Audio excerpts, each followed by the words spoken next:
Assalamualaikum warahmatullahi wabarakatuh.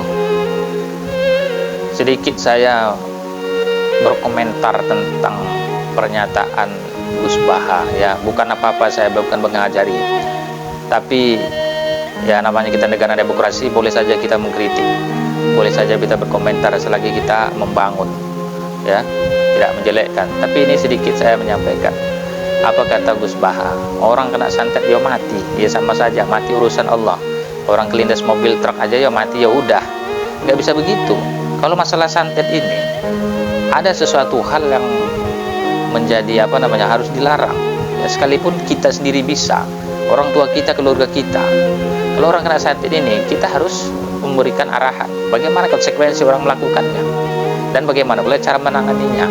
Kita harus berikan arahan seperti itu. Jangan ya udah orang mati, ya udah kena santet, ya udah, nggak bisa begitu. Ada hukum Allah, ada larangan. Jadi walaupun kita selaku ulama besar, ya, kalau perkataannya meleset seperti itu, wajar-wajar saja dong kita memberikan kritikan. Nggak boleh begitu, ada konsekuensi. Memang mati itu urusan Allah, tapi ketika mati dimutilasi, ada hukum yang harus ditegakkan. Ketika mati disantet orang, kalau memang ketahuan bisa ditangkap, bisa dihukum mati, kalau memang terbukti, kan begitu konsekuensinya. Ini karena tidak ketahuan saja. Kalau yang seperti itu, tetap harus kita, memang mati urusan Allah. Tapi kalau matinya karena perbuatan dosa orang, maka orang ini mendapat konsekuensi. Yang pertama, kalau dia ketahuan, konsekuensi hukum positif. Yang kedua, walaupun tidak ketahuan, dia kena hukum Allah. Hukum Allah bagaimana?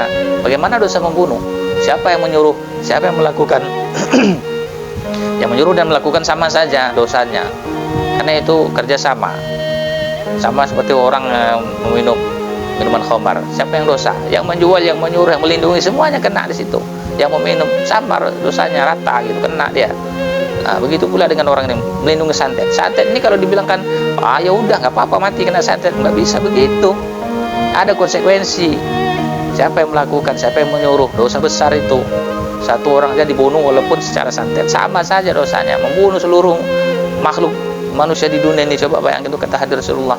Kalau kata Al-Quran An-Nisa 93 itu neraka jahanam tuh kalau membunuh tanpa alasan yang tepat itu, kecuali para hakim yang telah memutuskan boleh dia membunuh sesuai dengan kesalahannya. Hukum hukum kisos, nyawa bayar nyawa. Ini kalau orang tukang santet nih, ya, kalau hukum kisos ini banyak nyawa bayar nyawa, ini dibunuh bayar bunuh, mati bayar mati.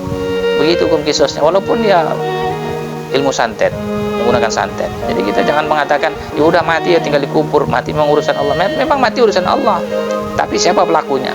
Pelakunya ini harus ada itu hukum Allah, harus ada hukum positif kalau ketahuan. Ini karena tidak ketahuan saja. Jadi begitu, ya, siapapun dia tetap bersuara, mau Salam Merah, mau Gus Baha, mau orang besar, mau orang kecil. Kalau nampaknya melenceng gitu, ya kita silakan saja berkomentar.